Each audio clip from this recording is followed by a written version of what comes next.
You ask Tiger to calculate. This deals with linear inequalities with one unknown. The final result is t equal or greater than 3. Let's solve it step by step. Isolate the t. Divide both sides by 2.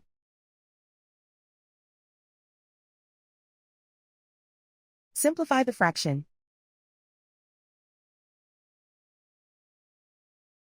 Find the greatest common factor of the numerator and denominator.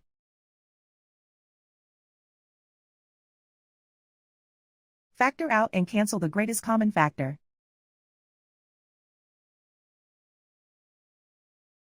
Plot the solution on a coordinate grid. And so the final result is t equal or greater than 3.